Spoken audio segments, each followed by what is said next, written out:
Yo, JD here, Limitless, and as always, we are back on F1 2019 and returning to some more world record attempts. And as always, pretty much all the time, I will do some more modern cars, but I just love driving these cars, classics, so much. I think they're really quite underappreciated, to be honest.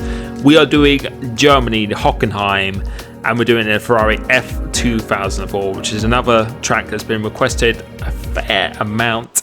And in this video, what else I was doing this was actually, I think last night, I was actually pretty ill while doing this. I was not feeling good in the slightest, but I tried to sweat it out doing this.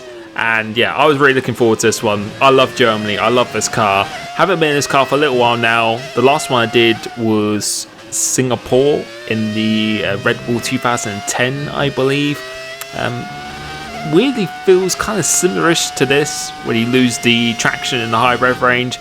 But as always, going on to the first lap, using the default setup, and using a setup with this car typically gains me well over 2 seconds normally. So if I could get anywhere near under 2 seconds to the world record, that'd be very good. But this default setup is just shockingly understeery, and the world record currently as it stands is an 11.2. I think it's in the 10s. I believe it's in the 10s for the modern cars, just with the pure downforce they have and everything. But yeah, I was interested to see of how well I could do, and the top time was actually done by Callum, who was actually in a league race of mine recently, who got pole position, ran USA and TSRL. He did it with ABS on, which is, I know for a fact, quite beneficial in this car, because if you run 100% brake pressure and you're not going to lose the back end or anything at all, it will give you quite a significant amount of time. But as always, invalidating the first lap somewhere throughout the lap itself. And I think last time Singapore I didn't do that, but back to the usual ways of just that pure invalidation on the first attempt here. But yeah, so far I was actually feeling quite good, getting used to the car again. It just has so much understeer, particularly for the last sector. But coming across the line, it's going to be a 13.399 as a first lap here. And I'm just going to keep on going around until I just set a valid lap. And that's what I always do, just stick with the stock setup until I have a good feeling with this. As you can see, set the invalidated 13.0, if I can read that correctly. But going through the first corner, going a little bit deep into this one, but doesn't really matter too much. Going complete flat out for the left. No DRS in this car here. Going up into only 7 gears. Sometimes in the modern cars, actually stay in 7th gear going to here. Just really helps with some engine braking. Braking very late. You can brake very late in this car. First gear for that little extra rotation. TRL extra rotation limitless, someone said in the comments of my last video, which is very true. I love to use that phrase. I think it's a good way of describing things. Coming into here, keeping it in 3rd gear on this occasion, trying to go flat out, but there's just so much understeer in this car. But we are still on a bad lap, still going slightly faster than what we have done before. That's a very tricky corner. Look at the black box on the right hand side. Try and do a late apex, so not the particularly cleanest lap or most well put together lap so far, but still in the green, still valid, haven't invalidated anything at all. Trying to just keep it on the track as we do here, and this is a 12.9 if I can see that, and I thought that was a pretty good effort. Typically I gain about 2 or so seconds. That should be comfortably in the 10s if it's anything to go by what I have done in the previous ones. And now I've actually put on the setup that's actually the fastest no assist setup in this car that I've bolted on. Don't like to use assisted setups because there's normally quite a few things in there that the ABS would really help with. So going for the no assist setup, and this is my first lap straight away, gaining a little bit of time, well over a 10th up going into this first sector, 2 tenths up now going through here, and it's mainly go throughout the corners with that 11 ballast. It's something you really do need to run. If you don't run that, you're pretty much throwing away a lot of time on the table here.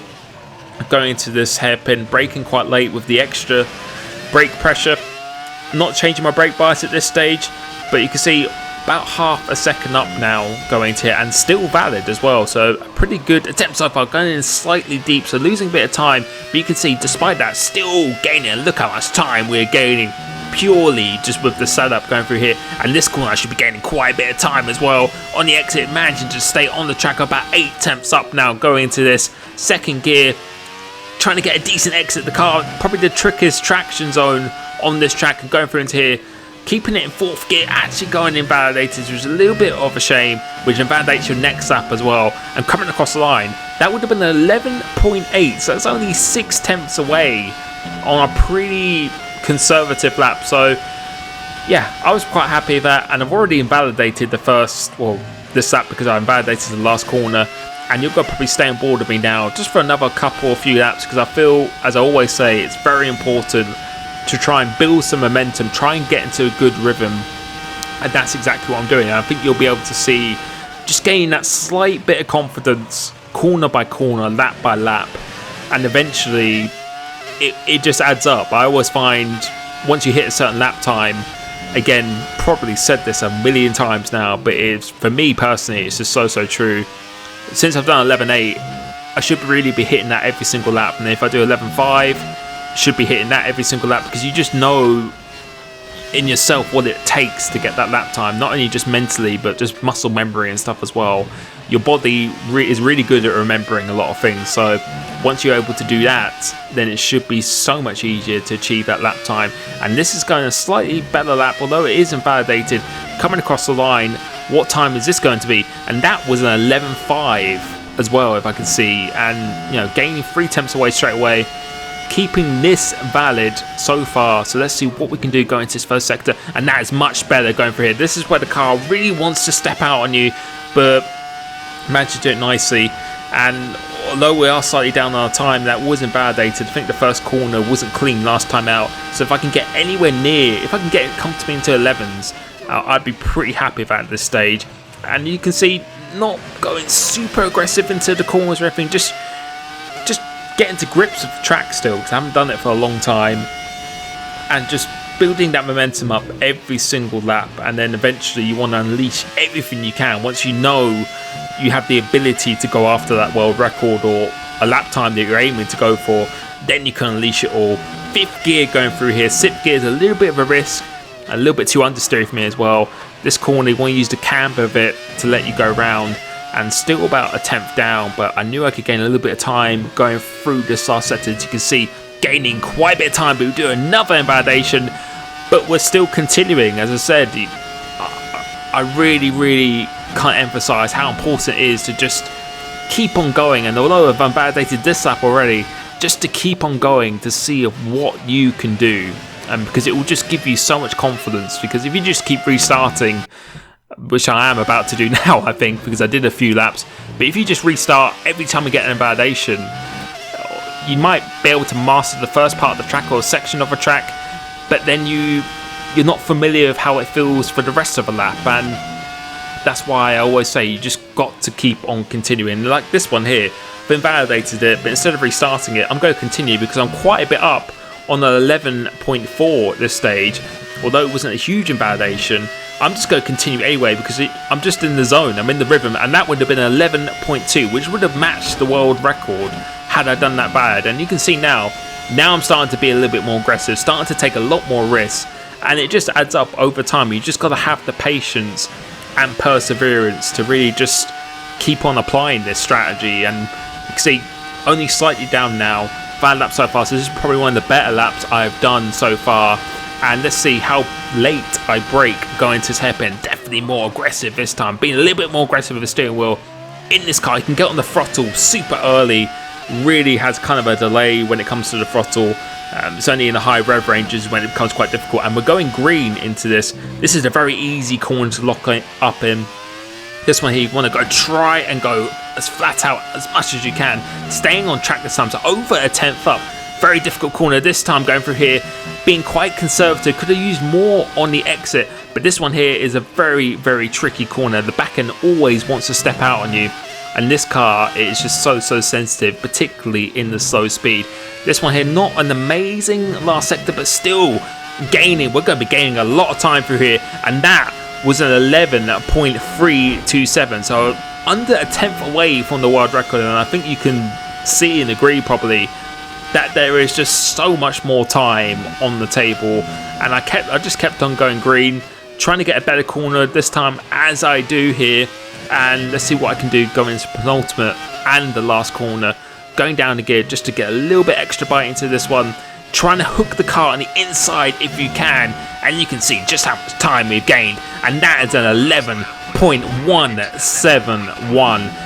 And once I do those kind of lap times, I just get in the zone, just build that momentum and just keep on pumping in. I just kept on going green every single lap I did, and it's just about trying to continue that as much as possible. And we're just going to stay on board because I hardly restarted this session. I know I said there was a glitch, but I hardly did that because I just felt I just kept on getting quicker and quicker every single time, just applying the aggression a little bit more, short shifting into second gear just to minimize the wheel spin. And you notice with the front brake bias, I'm actually starting to change that now. I'm putting it down to a lower one just to give me a little bit more rotation going through the corners, but then in the really heavy braking zones, actually putting it up higher because it'll actually make me stop quicker and keep the back end more stable. That's the reason why I do that.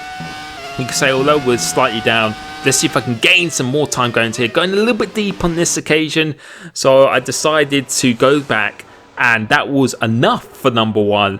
But I think you can tell by my voice, I wasn't happy with that. Although I was feeling quite ill, as I mentioned at the start of the video doing this, and it really does throw you about because I used quite a high force feedback setting. I was being thrown about quite a bit, but I was really determined to try and better that time because I felt a 10 was in there. Definitely, if I could just do somewhat of a semi-decent lap, I feel a 10.8, 10.9 is the max potential I feel I could really do in this car. So I was really hungry to try and do that, and you can see even with some sloppy laps, still gaining or just matching the time I did before. And yeah, going through this first corner, throwing it in so hard. And you can see close to almost a 10th up just through that first corner alone, just being that much more aggressive.